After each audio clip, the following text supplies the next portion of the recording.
Hello. Today I am present before you with another important topic, and today's topic is rules of spelling. I mean English spelling.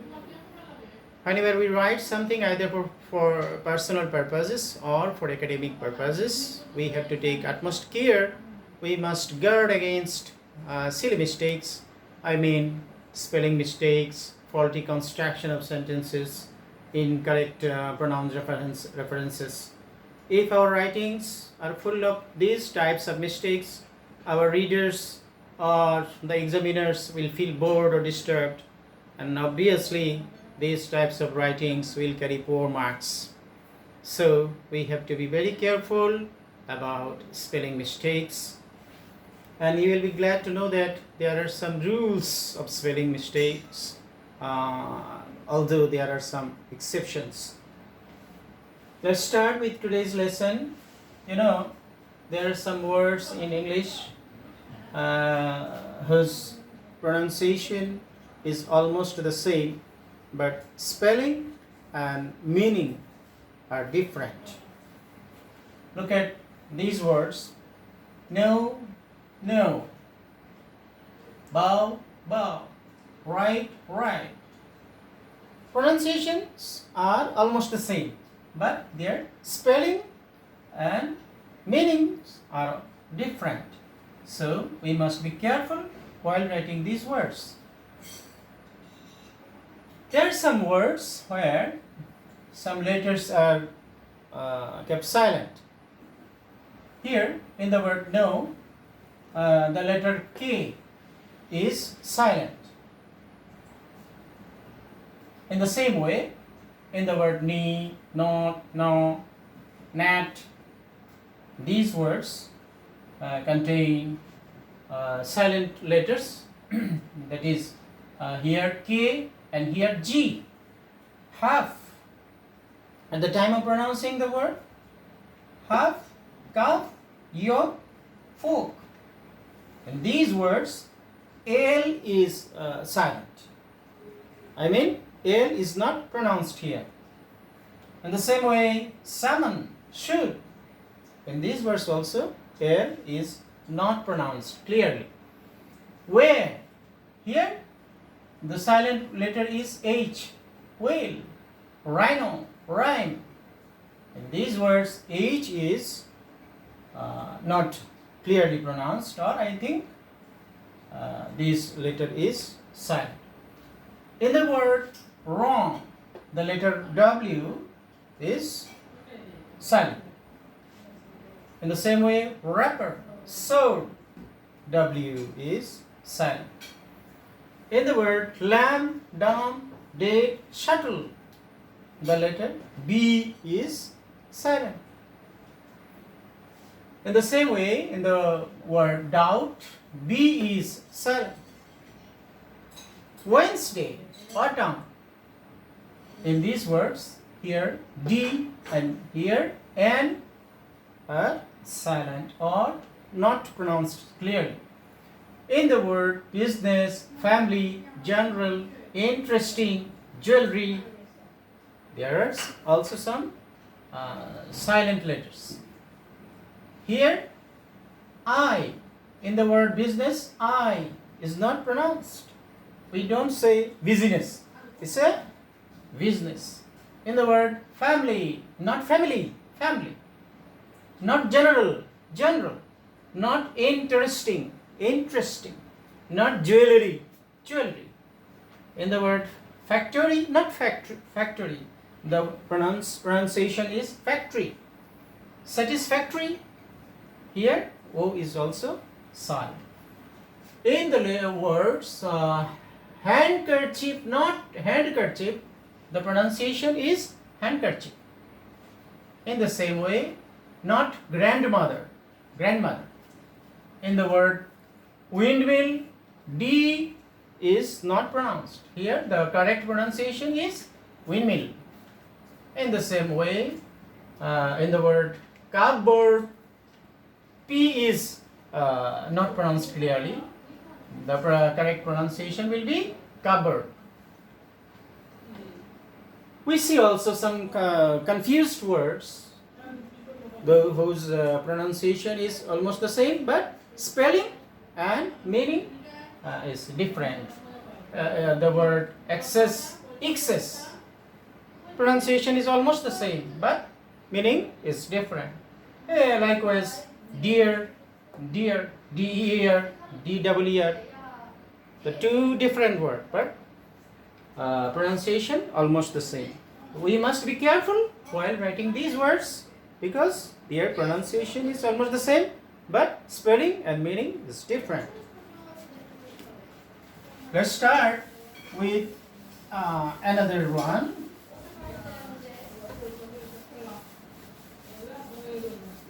How? Now the question arises, how can we develop our skill of spelling, correct spelling? We have to read the text again and again. We have to sort out the difficult words or usually misspelled words.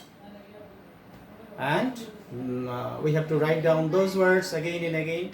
And we have to make ourselves conversed.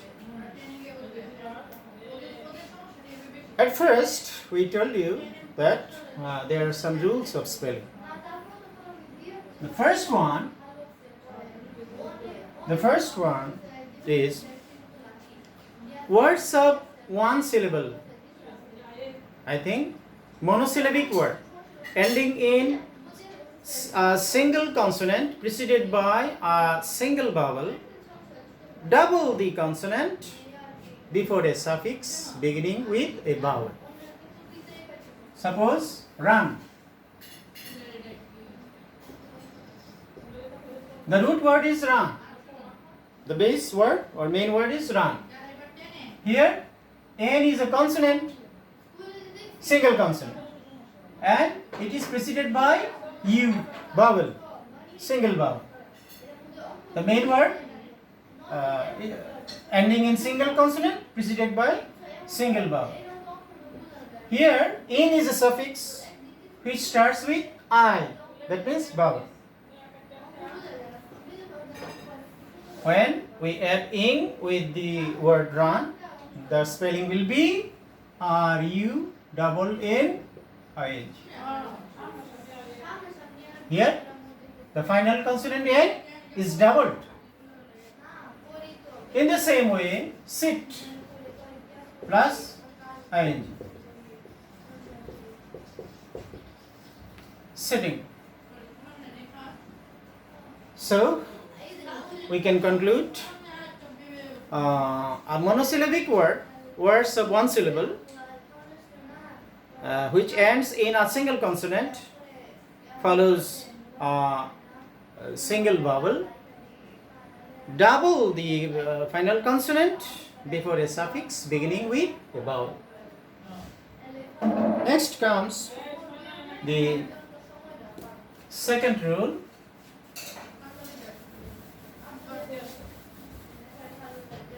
Words ending in two or more consonants remain the final consonant unchanged if a suffix is added to it beginning with a vowel. Suppose cast plus ing, call plus ed. Here C-A-S-T, cast, it is ended by T, preceded by S.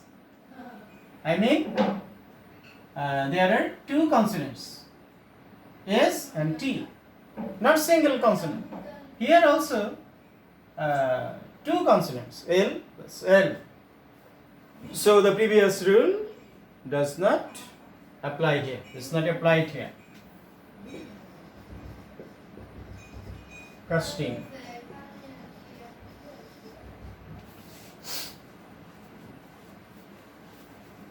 This is the second rule. Then comes the third rule. Words of more than one syllable ending in a single consonant preceded by a single vowel, double the final consonant before a suffix beginning with a vowel. But the condition is the last syllable is stressed or accented. Begin. Here there are two syllables, disyllabic word. Begin plus ing equal to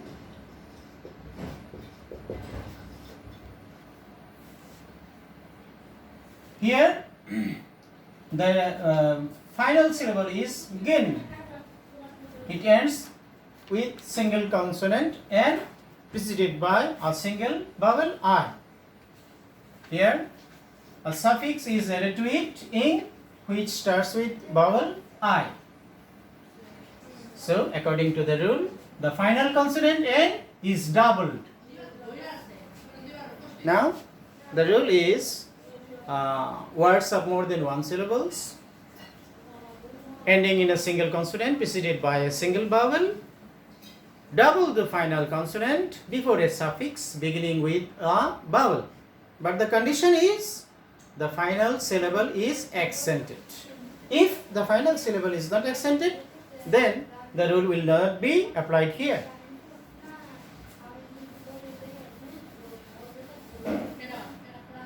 For example,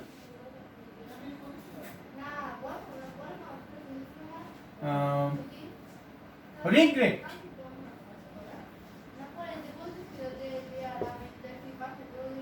plus ed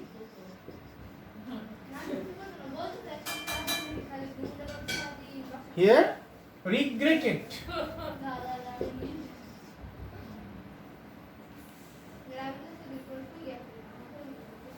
T will not be doubled.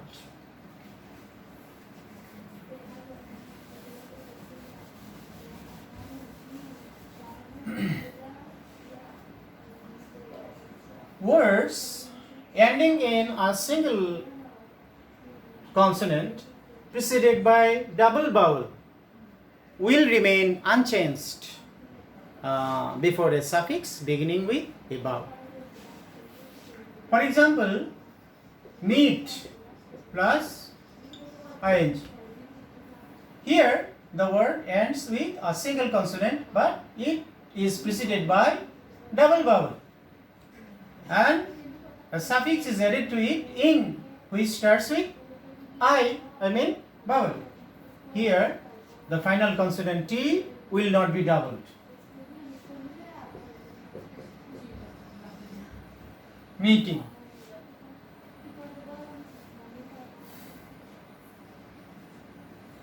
Shout.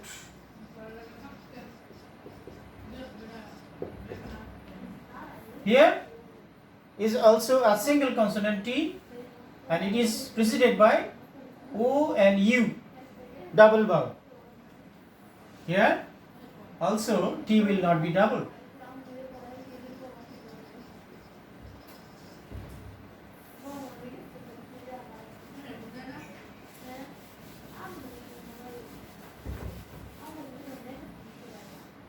Verbs ending in IE.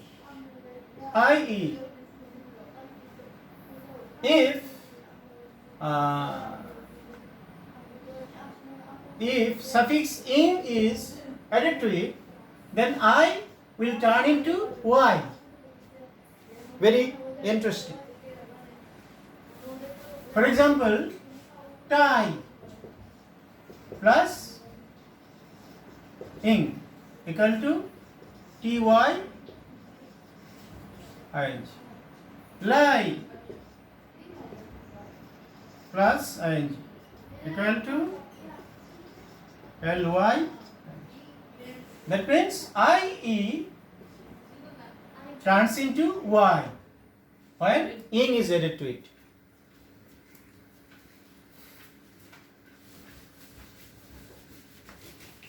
The word ending in L, single L remains intact, or L is doubled when another suffix li is added to it. Real, for example, real plus li, then L will be doubled. Honorable actual, actually, L double.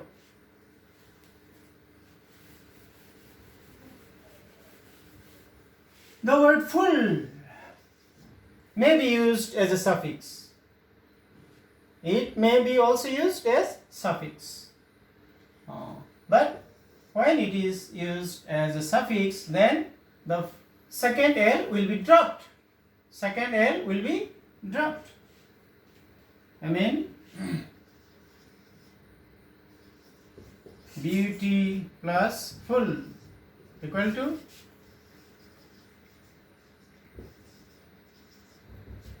here. There are two rules applied at the same time. In the main or root word, there is a single Y preceded by a consonant.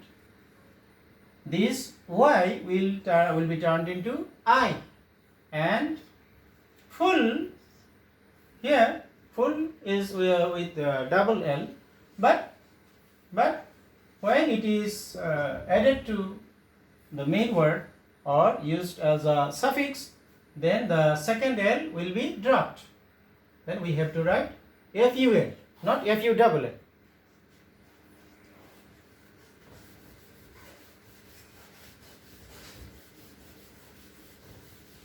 Silent E is usually dropped when a suffix is added to the main word beginning with vowel. For example, write plus ing equal to, here E is silent, silent E, but it is dropped here. At the time of adding ing, E is usually, silent E is usually dropped. But there are some also exceptions. Notice, for example, notice plus able equal to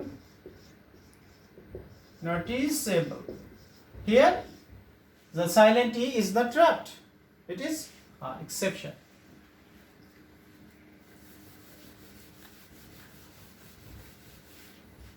Sometimes we become confused at the time of writing words with I and E. Which will be written at first? IE or EI? Which is correct? In the words, if we see friend, field, I comes before E.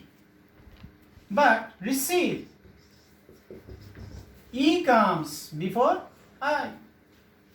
The general rule is E usually comes before I after C. But after other words, I comes before E. There is some also exception. For example, neighbor. In the word neighbor, E comes before I, although the initial letter is N. We. Here also E comes before I. Okay, today we have to stop here because the video is going to be very long. Inshallah, we will meet in the next class. Thank you so much.